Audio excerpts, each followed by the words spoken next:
Donc voilà mbokk téléspectateurs yi toujours dans la matinale de Evenprod Media il est 8h passé de 51 minutes alors dañuy jàll ci li nga xamante ne moom mooy la rubrique càmbar di ci ànd comme tous les jours ki nga xamante ne moom mooy Pape Cheikh Sylla alors comme on le sait l'année tire à sa fin bientôt daanaka école tëj sur tous les plans vacances yi jot ak yooyu noonu tey Pape Cheikh suñu doon évoluer li nga xamante ne moom mooy année scolaire bi nuñ ko doon évaluer parce que daanaka am na benn période boo xamante ne tiitaange amoon na ñu doon yaakaar ni que yenn grève yi dina am mais au final peut-on dire que l'année a été sauvée?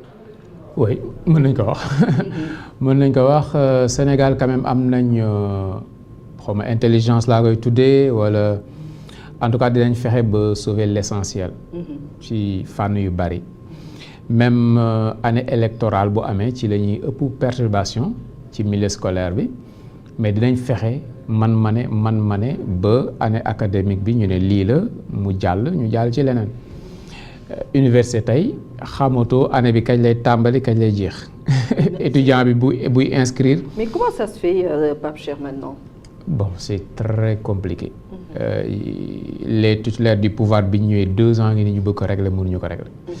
Parce que année yi dañuy chevauchante bii day yéeg ci kaw bii yéeg ci kaw bee. Normalement bu dee tout va bien année académique ci day commencer par exemple bu commencer 2025. day commencer octobre. Oui. bu commencer octobre buñ demee ba juin juillet année bi jeex. Effectivement ñu dem ci yeneen année. Juin juillet année bi si topp mooy 2026. loolu la ñuy wax année académique. Effectivement oui. nga xamante ne day dugg ci 2025 jeexee 2026 mu nekk 9 mois maximum 10. léegi nag université ci grève yi ci retard yi ci examen yi planning yeeg yooyu dañ ko cumuler mu doon comme suñu dette bi ni ñu ko defee. dajale dette bi looloo xew université. ba léegi affaire bi dafa alambiqué jaxasoo. nit ki mën na def xam nga université l'idéal moom mooy nga bañ fa yàgg. boo ñëwee boo fa defee 3 ans am sa diplôme dem après mën nga ñëwaat. bon donte ne Sénégal moom boo xasee génn moom ñëwaat boole wuñ ko ci. boo fa defee 5 ans maximum nga génn. bu dee médecine mën nañ comprendre. mais université loo fa gën a yàgg di gën a tardé. parce que da ngay yéex a dem ci le monde actif. la vie active. da ngay yéex a liggéey da ngay yéex a am cotisation sociale handicap rek la. Effectivement. Malheureusement nag loolu pour ñu régler ko dafay xaw a jafe licence foo waroon defee 3 ans nga def fa 5 ans yooyu yëpp dafa bokk ci suñu passif. ci njàng mi dafa lëj salaire quoi. léegi loolu comme dafa lëj au niveau des universités au Sénégal noonu la amee ay problème ci écoles yi fi tene moom mooy école primaire rek yu ni mel. Mais buñ koy évaluer globalement dañ naan sauver nañ année bi. D'accord. Parce que ñun lu mu takk suuf dinañ fexe ba jàll ci beneen année parce que année boo xamante ni sauver woo ko économiquement dafay diis torop ci état. Parce que année académique xoolal ñaata élèves nga am. ñaata étudiants nga am. ñaata professeur ñaata maître ñun ñëpp da nga leen di entretenir. école bi. école bi propreté école bi tabax bi. école bi courant bi école bi ndox bi. yëpp ay charges la. c'est des milliards. léegi milliards yooyu boo ko defee ci année bi ñu ne année bi dañ ko invalider mais c'est une perte énorme donc du coup ne serait-ce que financièrement nguur gu fi nekk di nga fexe man ma ne ba sauver année bi mais nag sauver année bi taxul année bi nekk année de qualité. D'accord. yan élèves ñoom ñoo jàng ñi defoon 6e war a dem beneen classe ban niveau la ñu am tey élève sénégalais bi boo ko comparé nga évaluer ko moom ak élève ivoirien bi kan moo mën. Effectivement. parce que loolu am solo. Oui. yow sa xale buy def waxam classe bu la neex. moom am na 12 ans. ivoirien bi am 12 ans. ñoo duggandoo école. nga def benn test ñoom ñaar. burundais bi toog ivoirien bi toog congolais bi toog. ki jóge Singapour ñëw ki jóge Paris ñëw. kan moo mën. looloo am solo quoi. donc mais ñun nag dinañ am benn yoo xam dañuy aay. mën nañ concurrencer ñëpp ci àdduna bi mais li ci ëpp dafay doon loo xamante ni voilà ku góorgóorlu nga ku góorgóorlu ñu bàyyi la foofu moo tax taux d'échec bi metti xoolal bu ñuy duggandoo école dañ naan képp ku am loolu Sénégal def na si jéego képp ku am 6 ans day dem école léegi sax képp ku am 3 ans di nga dem case des tout-petits ak yu mel noonu bon nekkagul exigence normalement xale bu juddoo war nañ xam ne xale juddu na lii ak lii bu dee demul école ñu interpeller papa jeeg yaay ji lu tax xale bi demul école. Effectivement. mu expliquer lu tax demul école. Est-ce que tu sais que moi c'est sur cette base-là que je suis rentrée à l'école à l'âge de 8 ans. C'est ça. ba kenn ku nekkoon ci koñ bi. moo gis ñëw ne sama papa mais kii war na mën a dem jàngi donc lu tax jàngiwul ba heure bii nii noonu la ma jëlee inscrire ma fi nga xamante ne moom moo nekkoon école à l'époque et j'avais déjà 8 ans. kooku ku baax la. mais normalement. état bu Sénégal moom moo war a veiller à ce que ku juddu xam nañ ne kii juddu na. ñu enregistré ko. bu tamee temps ci ay at 3 ans ñu xool ba xam dem na wala demul école. bu demul école ñu vérifier ci parents bi lan moo ko expliquer. bu dee ñoom te école warul doon loo xamante ni boo amul xaalis doo fa dem. dañ ko war a garantir képp koo xamante ni juddu nga nekk sénégalais. ba ngay am 18 ans au moins 15 ans 16 ans. dañ la war a garantir nga jàng. léegi bu ko defee loolu boo ko deful état.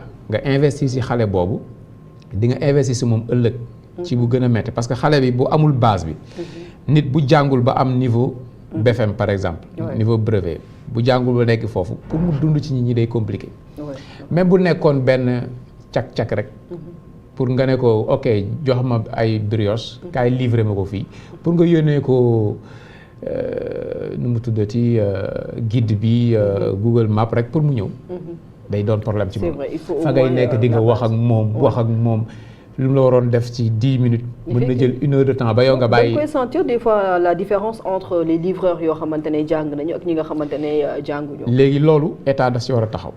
dafa am minimum duñu ay japonais moom ñi nga xamante ni ay mbindaan lañ sax ci kër yi am nañ baccalauréat. ok mais il y a un minimum de savoir pour nga mën a dund ci biir nit ñi. mën a calculer mën a wax mën a yéeg bus. mën a yéeg BRT te doo sonal nit ñi di laaj bu dul jeex. loolu boo ko deful kooku même bu dee nit ku yiw la nit ku yaru la day doon fardu ci sa société. te boo amul chance sax dalul nekk nit ku yiw far. parce que bu dee jàngul amul métier amul dara mën na nekk vagabond. Effectivement. Après, et Pape Cheikh, il faudra qu'on précise aussi que tey quand on parle de jàng on parle pas seulement de jàng école française seulement on parle aussi de éducation coranique bi parce que am na ñoo xam ne suñu waxee ne non du loolu kese en fait. effectivement te loolu nag dañ ciy féliciter gouvernement bi. ak régime bu bees bi. jox nañ doole daara. daara dañ ko mës a jox doole Sénégal. mais ñoom reconnaître nañ ko def nañ ci ay avancées. et loolu tamit war na feeñ mais li nga xamante ni xew na ci daara yi. tamit gis ñu ci amélioration bu bari. léegi boo koy xool tey même bu dul daara yi école yi. taux de réussite yi dafa néew ba tey. entrée en sixième léegi éliminé nañ ko. parce que loolu tamit injustice la woon. parce que xale bi bu ñëwee ba CM2 bu dee am na moyenne. am na certificat dafa war a dem classe supérieure. léegi par exemple bu doon Sénégal dafa am 100 000 xale yuy def CM2 mu ne samay école collège yi ma am doyul mënul accueillir 100 000 yu réussir CM2 mën nañu accueillir 40 000. kon bu ñu defee certificat ba pare ok d'accord naa 100 000 yi yëpp mérité nañ def 6e mais comme 40 000 places laa am dañuy def beneen concours. léegi concours boobu ci la ñuy tànn les 40 000 meilleurs au Sénégal yóbbu leen ci collège yi ñi ci des redoubler wala seen waajur fayal leen parce que Sénégal attanul woon doomam yi pour yóbbu leen. D'accord. mais loolu moom mooy examen bi gën a jafe au Sénégal entrée en sixième. souvent élève bu ko am mënu ko tricher te bu ko amee buñ ko toppatoowee ba maîtrise warul am problème. léegi éliminer nañ ko c'est une bonne chose. parce que moo gën a ànd ak équité mais tamit dina déprécier niveau élèves yi. parce que si dafa mel ne autoroute à péage boo siy jaar moo gën a cher. mais moo ëpp confort. ci gën a gaawee mais bu dee autoroute à péage dafa gratuit ku mu neex dugg embouteillage day am. oui mais aussi on peut mën nañ dem ci base li nga xamante ne moom mooy moyenne bi nga xamante ne élève am na ko aussi. loolu normal loolu am fépp ci àdduna bi. loolu am fépp ci àdduna bi. mais concours bële comme les meilleurs la doon jël. da doon tax crème bi daanaka bon ñiy dem 6e dañuy am niveau bi. léegi niveau bi dina gën a wàcc. D'accord. C'est ça le revers quoi. D'accord. Bon mais war nañ ci góorgóorlu ba ni ñuy defee bac ak yu ni mel noonu par exemple Sénégal ba léegi mënul am 50% de réussite au bac xam nga loolu jafe-jafe la. ay 42 47 bu baree ba bari. mais 50% de réussite par exemple bu dee 200 000 Sénégalais. ñooy def baccalauréat ci territoire bi yëpp doo am 100 000 bacheliers. mais Pape Cheikh foofu est-ce que nekkul aussi le fait que ñuy miser ci lot bi parce que moom question boobu day ñëw à chaque fois dañuy ne lot de temps lañ soxla donc comme lot boobu lañ soxla ci lot boobu la ñuy focaliser wu. non boo amee moyen ñu jox la sa bac. non mais parfois nga am moyen dem bac doo am bac. non boobu épreuve yi bu ñu la ko joxee boo amee moyen ñu jox la sa bac ko am problème orientation yeeg yooyu mën nañ ko xool mais boo defee épreuve yi boo amee plus de 10 tu as c'est ça ma léegi évaluation bi je pense que ne Guirassy ak ministère bi ak globalement régime bi def na ci ay efforts yu bëree bëri mais ça reste le même Sénégal ci même taar yi mu am ci wàllu éducation li ci gën a feeñ moom mooy crise bi xewoon université ak notamment le décès de l'étudiant Ba loolu c'est à regretter beneen bi mooy xaalis dañ ko jiital da la naan étudiant bi ça nous coûte cher mais l'éducation a un coût il faut nga investir ci say doom il faut nga investir ci ñoom pour bu ëllëgee ñu mën a jël relève bi mais fii lañ gis ay députés yoo xamante ni mais dañ taxaw sax pour xeex ak étudiants yi pour ñu arrêter bourse yi mais ñun ñëpp xam nañ suñu système bi ñuy jàngee étudiant bu amatul bourse moom pour mu réussir c'est très compliqué te ñoom ñi fi nekk tey bourse yooyu ci lañ sukkandiku ba nekk li ñu nekk tey sachant que l'ancien régime quand même def na son kéemtalaay kàttan ba indi bourse yi à un certain niveau jéem a améliorer un peu la condition des étudiants non il faut que ñu d'accord ne investissement la encore une fois nit formation la d'abord bu demee formation bu baax après mu daal di appliquer loolu bu ko appliquer ci vie active am après mu noppalu ci li des ci dundam mais bu formation bi baaxul da ngay dabaatal day metti effectivement et léegi kon investissement la muy ci élève bi muy ci étudiant bi da ngay koy jàppee comme investissement nga def ci léegi sauver nañu année bi mais rëq-rëq yi bari na. D'accord est-ce que mën nañu wax ni que aujourd'hui mën nañu conclure en quelque sorte grève yi nga xamante ne gis nañu ko mën na jouer parce que yaa ngi koy wax léegi nii ci taux de réussite yi nga xamante ne on n'a jamais eu pratiquement 50% est-ce que mën nañu wax ni que rëkk-rëkk yooyu noonu mën na ko favoriser. si grève yi ak conditions yi ñuy jàngee université yi qualité professeurs yi qualité maîtres yi parce que tamit loolu duñ koy wax lu bari.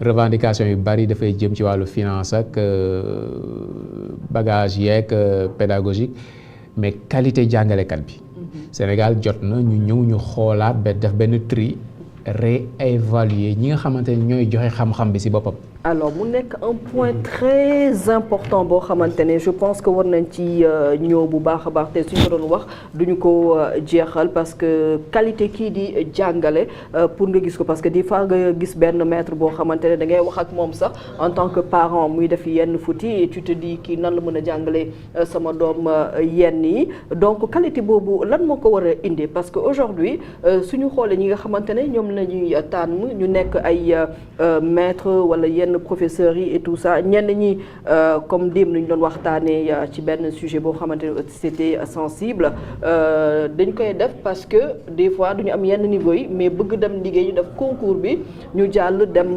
def ko et que ñu gis ni que seen salaire yi comparé à yenn là je sens que c'est la maman qui parle yaay ji mooy wax fi nekk Chérif mu ngi lay xool pour dagg affaire exactement am na solo je pense que Pape Cheikh dañuy ñu defal benn grand reportage ci l'éducation qui en cette fin d'année ce sera l'occasion de faire le bilan parce que cette année c'était un peu compliqué mais comme d'habitude Sénégal yëf yi mën na compliqué mais on arrive toujours à s'en sortir ndax am nañu quand même une administration assez huilée performante bu nga xamante ne à chaque fois dans plusieurs domaines dinañu mën a am di ay satisfaction ci wàllu politique souvent dañ koy wax mais on a une administration électorale boo xamante ne à chaque fois on arrive à s'en sortir. Merci beaucoup.